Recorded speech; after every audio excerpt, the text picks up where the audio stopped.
In this era of extreme energy extraction that we're entering, I think it's just fundamental and crucial that activists who are opposing mountaintop removal or hydrofracking or the big pipeline out west to the tar sands out of Canada, I feel like it's so important that we be equally visible in the media and to each other as advocates and practitioners of energy conservation, energy efficiency, and purchasers of renewable energy power supplies.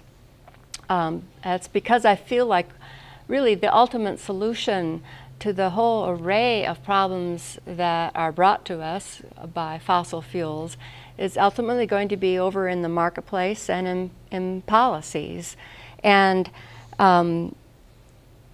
you know, that's why we need to be the engine behind a shift in investments away from fossil fuels and towards efficiency and renewable energy supplies. My point being that it's a pretty difficult political fight that we're in to either remove the subsidies the oil and gas industry gets or, and improve the policies towards renewables and energy efficiency when almost everyone is just utterly dependent on fossil fuels. It makes it difficult to make the argument when too few of us are demonstrating that there is another energy consumption pattern to be part of.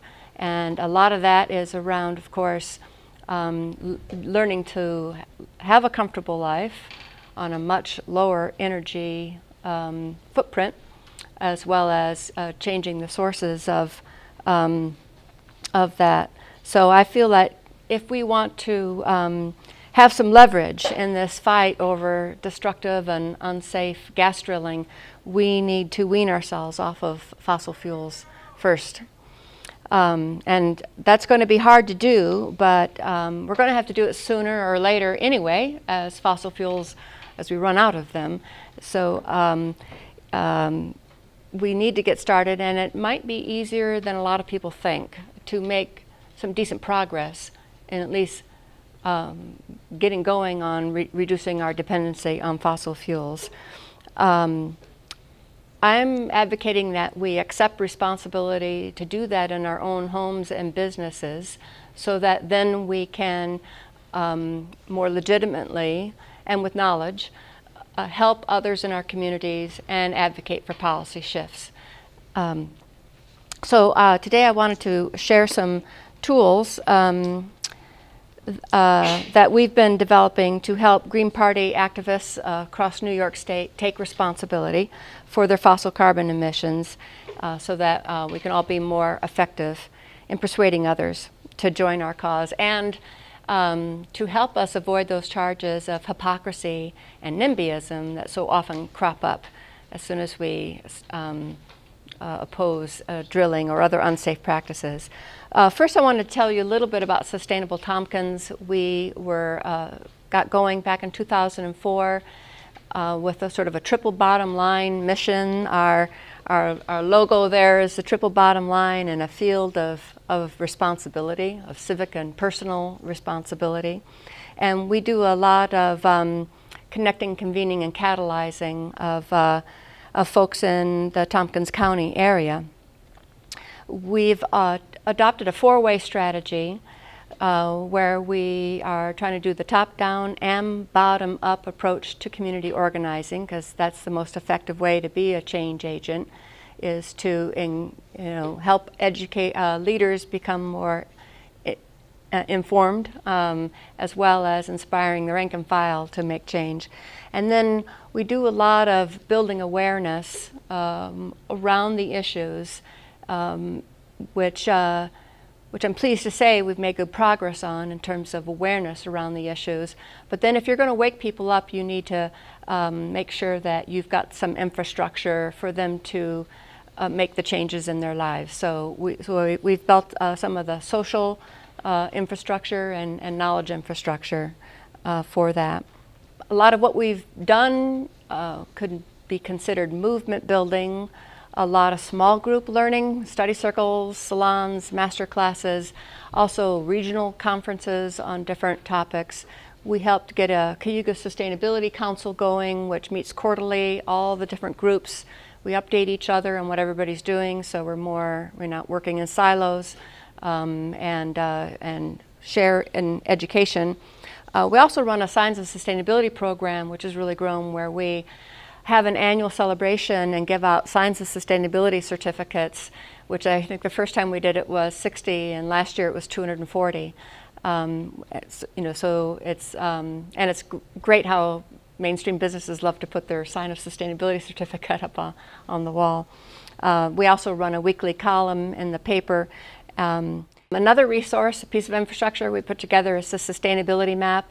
This is there's over 110 organizations on the map now, divided into these 17 different categories. So if you were interested in democracy and justice, you could click on that button or click on its icon, and it'd take you to a list of all the groups, and then you could go and look at the particular organizational bio of a particular group and then hot link off to their website. So it's a good way, especially if you just move there, to plug in, to find others who are working on the thing that you're most passionate about working on.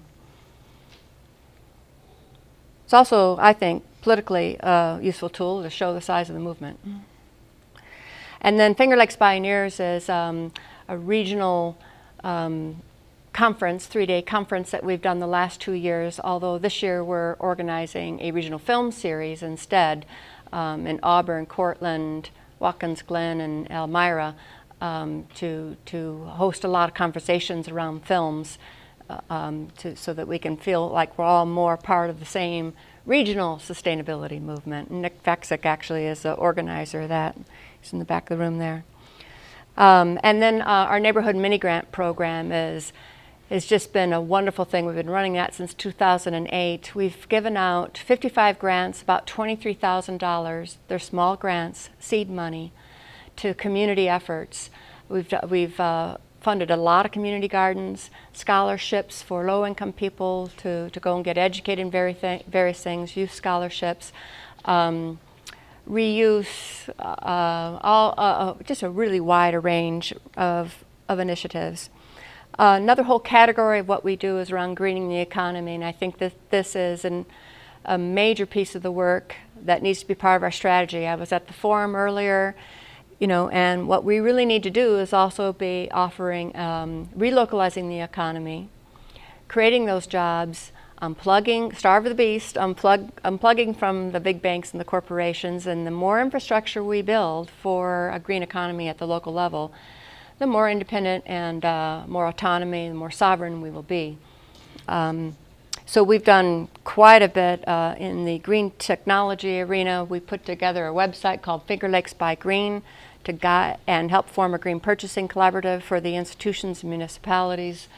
The Green Resource Hub is a spin-off organization that I was a founding president of, and we've got this Sustainable Enterprise and Entrepreneur Network going now, over 100 members, sort of like a Green Chamber of Commerce. We're hosting a mayoral candidate forum on Monday night in Ithaca we're going to be asking them all those questions about greening the economy and about sustainable development.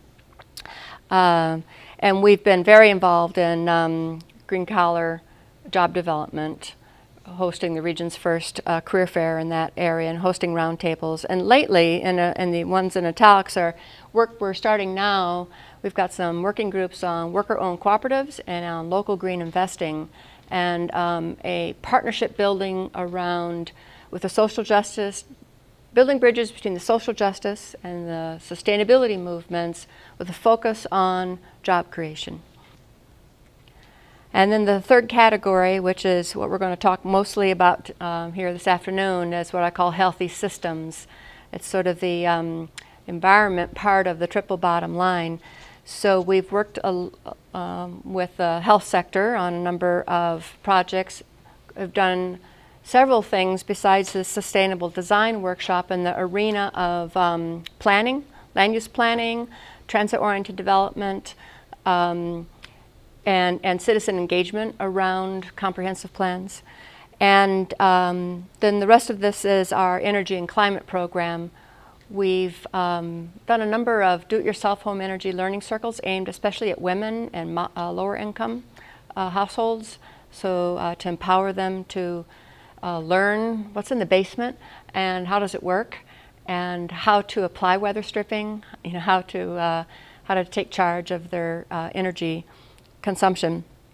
We've held a couple of years worth of big energy fairs and teach-ins, and then we've developed the two programs, the Finger Lakes Climate Fund and the Finger Lakes Energy Challenge, that I want to spend time with you on today.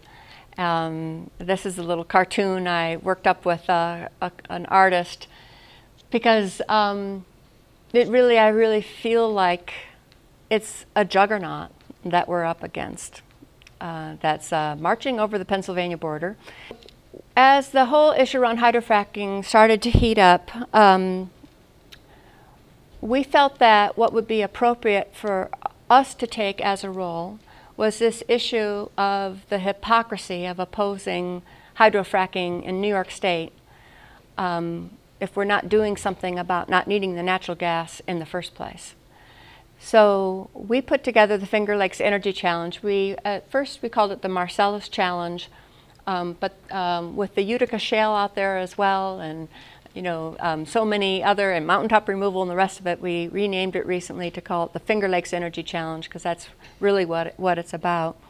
So the rationale for building this was to create an online platform where people could publicly demonstrate their commitment to a clean energy future and help set standards for acting responsibly in terms of responsible energy use, and also to get the help that you need to take action, because it's very important that as you're asking people to be accountable, to be responsible, that you also do what you can to make sure they get the help that they need. So I wanted to know how many people in the room are homeowners, if you'd raise your hands. Okay. How many are then tenants, rent a house? And how many of you are business owners, own your building for a business? We have a couple. And how many of you are business owners that you rent the space that your building is in? Okay. Well, we tried to design a website platform to meet all of those needs. What we put together was a pledge platform in 5 different categories with just 26 items to keep it relatively simple, because we know we don't want to take up too much time in people's lives when we're trying to get the foot in the door and get their attention. So this is the interface that repeats basically lets you know what we're about to do in terms of running through these 26 questions. And what we designed it to do was, you can see it's got these categories: heating, hot water, electricity, transportation. I guess there's just 4. Oh, and food choices, so faint until you select it. So those are the 5 areas that we're looking at energy consumption. And then we're asking people to make a choice, one of 3 choices. Either to tell us if you're already doing that. You can pick the green check mark, that's, so you can take credit. So you can either get credit for what you've already done, which I think is psychologically important for a lot of people. In the pledge, it'll count which ones you're already doing. And then if there are things that you are willing to commit to do, in the next 2 years, you pick the little blue hand, you're pledging. And if they're just items that don't apply to you or you don't want to commit to it, you just skip it. Our rationale was to offer people a place to show that they are committed to reducing energy consumption in a database with hopefully hundreds of other people, so that as we collect the number of people who are making these pledges and taking the step of reducing energy consumption, that's the kind of thing that then you can do a press release around, or include at hydrofracking meetings, to be able to say that there is a movement of people who who are making the investments, taking the time to make changes in their lives and making the investments. Now, of course, we did this with basically no budget. And our next stage is fundraising to be able to add some staff to take this around, do follow-up newsletters to all the people who have pledged, to create a higher profile and to create more of a sense of community around it. The people we are opposing, the juggernaut, is going to play this to their advantage because, of course, if a lot of us stop using natural gas, they will be continuing to look for other markets for that natural gas. But on the other hand, the more the market softens, the more the price drops, the more it's uneconomical to drill in all the places that they might want to drill. So there is, frankly, the number of people who are actually taking strong steps is few. So here's the pledge, the format that we're encouraging all of us to band together to do. I tried to design it so that I had some simple stuff at the top, so psychologically people wouldn't be feeling like, oh, I can't do that, because there's so many psychological as well as financial barriers for people. All the things in red are hot links to resource information. So let's see, this is about getting an energy audit done. So this would take you to the NYSERDA site, and we're in Allegheny County, right? So our little pledge takes you right to where you live and all the contractors that are certified to give the free energy audits that are available through NYSERDA's Green Jobs, Green New York program. I mentioned the Green Resource Hub. One of the pieces of infrastructure we built is this Green Business Directory.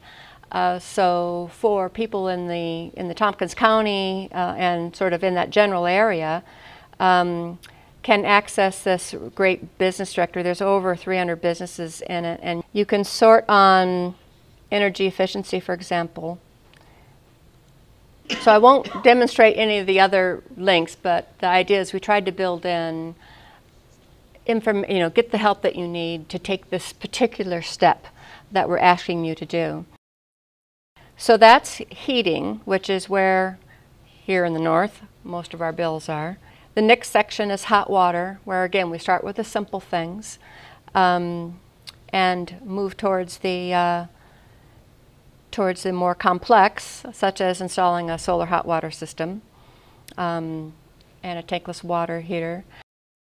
That Green Resource Hub, we've done a lot of consumer education around the Swedish model of driving marketplace change by educating consumers so that they're out there asking for particular green products and services, which forces the contractors and the stores to start doing business differently. And that has really worked in the Ithaca area. It's really interesting, what's on the shelves and how many contractors are, learning to get into learning how to do green business. So electricity is the next category. Again, we start with the simple of light bulbs, teaching people about phantom load, which is, for a lot of people, that's 10% to 15% of your electric bill is phantom load. What it's drawing while you're not even using it when you think it's turned off. TVs use a lot more electricity when they're turned off than the few hours that you might be watching them. Refrigerators, we put that in there because that's like the main appliance that people need to change out and would save you the most money right away. And then the big ticket items, installing solar or wind for your electricity, or an easy one actually is buying electricity from renewable sources, through all the green power programs that are out there, and it links to those examples. The fourth category is transportation. This is something that all of us, renter or homeowner, can participate in. And so some of it is the little basics of, your parents always told you to keep those tires inflated. It really does make a difference in your gas mileage. Advocating for walking and biking, alternative transportation, taking the train or bus rather than flying where possible, carpooling, telecommuting, car sharing. There are all sorts of options for reducing your car usage, and then getting a vehicle that gets at least 35 miles per gallon or more.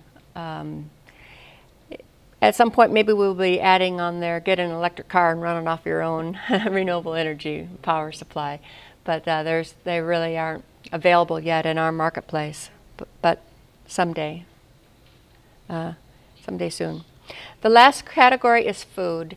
We wanted to make sure we included this because a lot of people don't understand how much energy is in their food budget, and that they can make a difference by eating differently and shopping differently. So we kept it pretty simple just because it's kind of a new idea for a lot of people.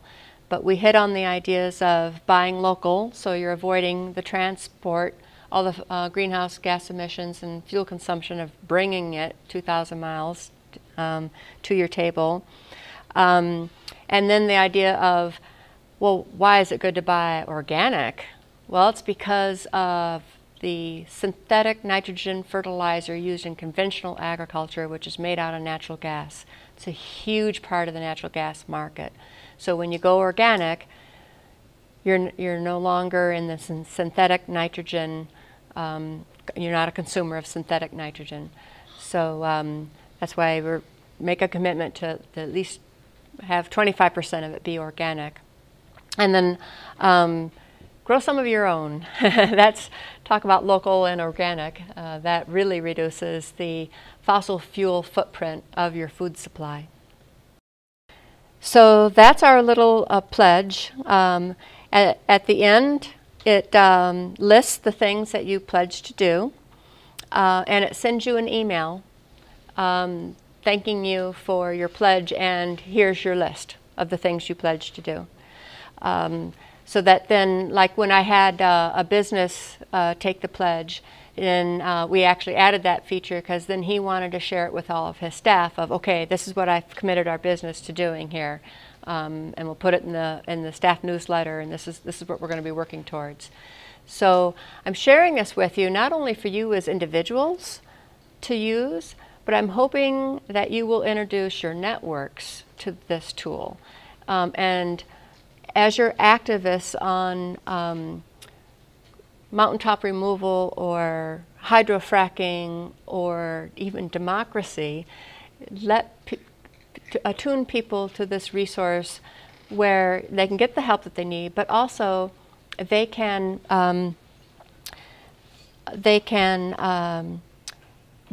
be recorded, so that I think I've got about 250 pledges so far. I really don't want to do press releases until I'm up there at like 500, you know, and have a good number to be out there drawing people's attention to these issues. May we all participate through your website? Mm-hmm. Yeah, yeah.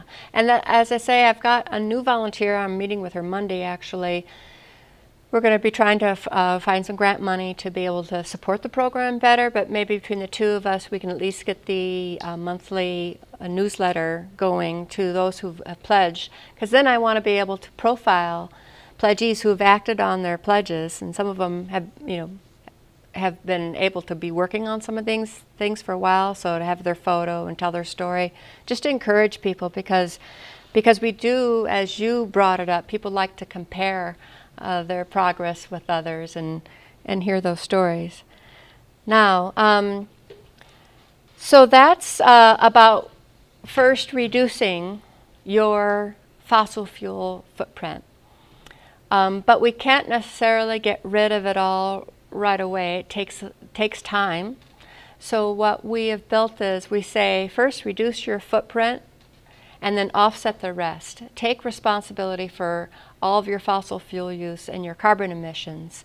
And we've built this Finger Lakes Climate Fund, which is the region's first local carbon offset fund. And how it works is people make a donation to cover the emissions from their travel or their building use.